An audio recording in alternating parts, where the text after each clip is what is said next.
Hi, my name is Perivi Katjavivi. I'm a researcher and filmmaker from Namibia, and I'm currently doing a PhD in history at the University of the Western Cape. Is film an art form, or is film a commercial enterprise? Is it an industry? Does it have to have mass appeal? Does it have to make money?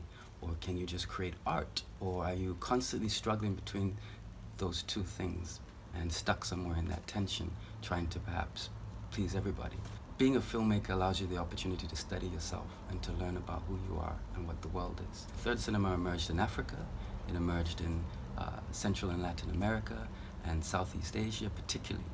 And this was basically filmmakers starting to make films right at the dawn of independence. These filmmakers wanted to radicalize minds, they wanted to transform society, and they wanted to create a new film language that would achieve this goal. So again, I speak of the sense of responsibility to transform the society, not merely to create an art form, not merely to create a film that will travel and make money. And we think of traditional third cinema filmmakers, we think of who's often considered the father of African cinema. We think of Usman Sembene, who made many films in Africa, most notably Black Girl, which I argue should really be the beginning of any African film program. And it's a film that you can kind of mirror the theories and the ideas of Frantz Fanon with. Frantz Fanon, of course, is perhaps the sort of seminal thinker on ideas around the psychology that many black people experience in a so-called Western world, and that the idea is that we often see ourselves not through our own eyes and through our own lens and gaze, but we see ourselves through the construct of a Western gaze, and how debilitating this is. I spoke of Sembene. Sembene's films were largely also considered quite didactic. You know, he was trying to teach, he was trying to educate, he was trying to transform the audience and the society. And you have filmmakers like Djibril Mambéty, also from Senegal, who made a film called Tuki Buki. He deals with the contradictions between a Western consciousness and African consciousness, because these things are not essential, they're not fixed points. The pitfalls of third cinema is that you are constantly creating cinema to respond to the West and to articulate who you are to the West and to yourselves. And this can be exhausting. There can be value in this, but there are also limits and restrictions that brings. If we think about the late, great Toni Morrison, she had that amazing quote that spoke on how racism is a distraction, because you spend your entire life trying to prove to the world, to those who you think have oppressed you, who you are, that you have the right to be human and you have the right to live. When we consider trying to build an African film industry, we also acknowledge the fact that it's very hard to still speak of an industry. Haile Gerima, the Ethiopian filmmaker, was very critical of concepts around an African film industry, because while we have African filmmakers and we have what we perceive as African films, we don't have controls over the industry. So we don't really control the distribution. We often, almost certainly don't control the finances. And so when we speak on industry, it's perhaps a bit premature.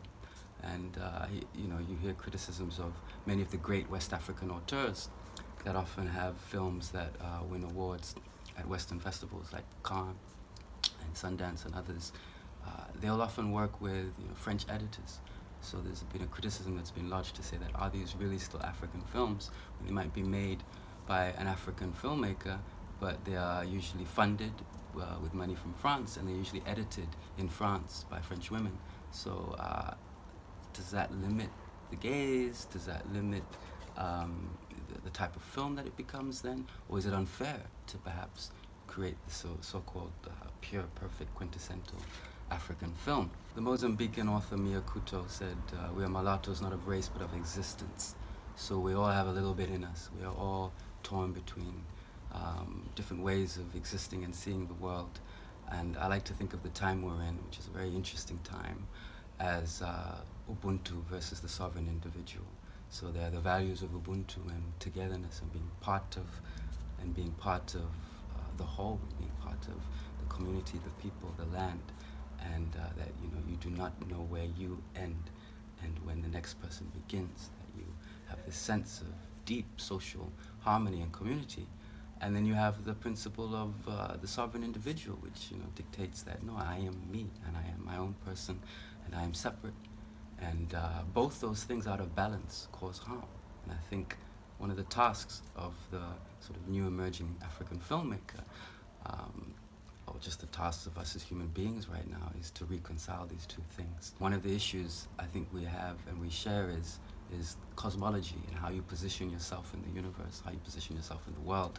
And growing up in Africa, as a filmmaker growing up in a place like Namibia, which feels very excluded from the rest of the world in many ways, I always looked at cinema as this big thing, and then African cinema is something outside of it, because you feel like it's something separate, and people,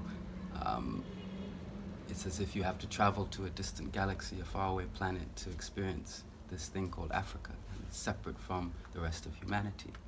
And at universities, when you want to study what it means to be human, you have the entire infrastructure of the university to do that. When you want to study Africa, when you want to study women, when you want to study, there's a department for that. It's separate to the rest of the thing. So keep that in mind in terms of cosmology, and that you're not from planet Africa. You're a human being. You're from the world, and you are central, and you're important, and you have something to say. I think a lot about aesthetics. I made a film called The Unseen about 5 years ago, which was a black and white film we made for about 150,000 rands, with a lot of favors, a lot of friends, a lot of struggles and challenges. We deliberately made a film that wanted to challenge some of the perceptions around Africa. So when we see African films, we always hear there's always music, there's always drums, there's always busy, there's always bright colors, and there's always the shaky, handheld, City of God camera work that's usually done to show the sort of frenetic energy and the vibe of the place. And I've been interested in making cinema that looks at our interiors. And we always usually seeing films around Africa with people responding to external factors, war, famine, disease, whatever it might be. And I was been very interested in making films that dealt with the psychology of young people. So we purposely wanted to make a film that was black and white, that didn't have all the color, and didn't have all the action and bells and whistles that many films do. We deliberately shot in a sort of slow style that drew the audience in and asked them to really contemplate what was happening in the characters' hearts and minds. One of the workshops I did was a workshop at the Luxor African Film Festival in Egypt, and was led by Haley Garima, who's made films like Teza and Sankofa, and leads the film program at Howard University. So it was interesting to get, quote-unquote, quite an Afrocentric take on cinema from him. And then right after that, I was lucky to do the Berlinale Talents at the Berlinale in Germany, which again was looking at film festival culture, looking at trying to set you up with sales agents and middlemen, etc. And it was a very different space to be in. You can use the tensions and the contradictions of all these different ideas. Everybody thinks they know it all. Last year, I premiered a film at the Berlinale, which I co-directed with Mpumelelo Nkata, and it was called Film Festival Film, and we followed a protagonist, a young female filmmaker by the name of Fanon, as she navigates the Durban International Film Festival. In terms of the concepts we've just been discussing, it was our attempt to basically interrogate the film industry and to turn this conversation that we're having now into a film and look at what is it like for a young African filmmaker to navigate the festival space, and how strange is it, how exciting is it, and we wanted to really be in her head and hear what the thoughts are that a young filmmaker has and feelings that one has as you're trying to navigate industry and the machinery of it. So it was quite interesting to make a film with very little resources through a collective we've called the Medu African Film Ensemble, which was really just a bunch of us filmmakers, friends, colleagues getting together and realizing that with our little resources we could shoot a film over 4 days at a film festival and find a platform for it to show it afterwards and not have to wait for, again, for money or permission. That there's a lot that we can do by just turning the camera on ourselves.